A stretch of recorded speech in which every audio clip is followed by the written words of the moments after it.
So now the last section that you kind of do before you go in the time machine is the brick wall. So Mhm. I'm going to ask you, do you have a brick wall? Yeah, I do. I actually have because my podcast has a time machine. I was able to engineer a situation where I was a guest on my own podcast, and for this one episode, the time machine in the previous episode, right in the last few minutes, the time machine goes wrong, and it somehow flips me into like a kind of alternate version where I'm now the guest on this podcast, and I've got this guest host, uh, Dr. Vanda Vyporska. She is the host in this alternate version of reality, and so she interviews me as the guest. So in this episode, which is called The Rioter, she talks to me, and I've revealed my brick wall, and my brick wall is one that has been bugging me for, I don't know, 15 years perhaps. And it's one where I really want to kill off my however many greats, again, sorry, I forgot, but however many greats grandmother, and her name's Mary Clark. And the reason I am so desperate to kill her off is because she played the archetypal wicked stepmother to her husband's children.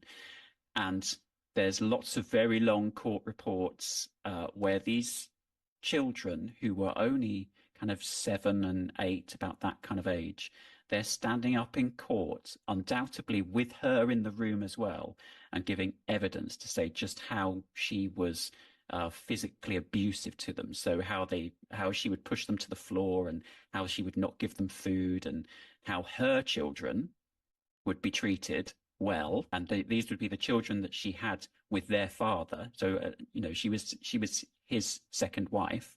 So those children would be treated very well, but his children from his first marriage were treated very poorly. So it is simply because she is such a horrible piece of work that I am desperate to kill her off. That's Cinderella. That's like, it sounds like it's Yes, right yeah. out. That's unbelievable. So about what year was that when they had to go to court? Well, I smelt a rat in about kind of 1841, when I could find the children, and they were scattered in workhouses and houses of industry, which was kind of the support system in England at that time. So if you were poor or you were unwell, you went into the workhouse, and if you were a child, you were kind of taught different skills. So these children start turning up there, and I think, oh, why are they not with their parents? And then I find their father, and I find the mother, and the mother is my ancestor, this wicked stepmother, and she's in the jail in Ipswich in Suffolk in England, and she's there with her youngest child. And so I was able to then track back to find this big newspaper report with the court appearance, and it is a big report. And I was able to then find the kind of jail admissions book as well, a scan of that. And it showed that she was sentenced to, I think, 6 months, and 2 months of that was with hard labor. So that would have been rightly horrible for her to go through. But because she had this small child, I think her name was Emily, who was just a few months old, the child had to go there as well. So, a very odd start to Emily's life, but she had to be with her mother to make sure that she got the care that she needed, I guess, whilst her mother was imprisoned and receiving hard labor.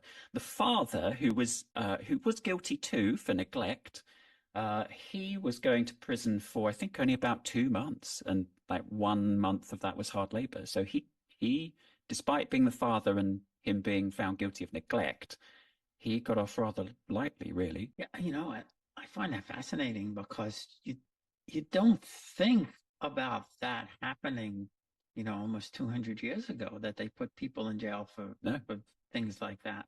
That's really something. And Yeah, sad, and like you said. thankfully they did. Yeah. Boy, that's some story. But like I said, when you were talking about it, I kept thinking about it. She's Cinderella's mother or stepmother, right? maybe she was the prototype. I don't know who wrote the story or who wrote the book, but there must have been more women like that, I guess, or whatever back then. Well, yeah, Because yeah. I'm sure it wasn't unique. yeah, because a lot of women died in childbirth, or there was lots of other stuff going on, and Yeah, men would marry just to have somebody to watch, to take care of the kids and things like that.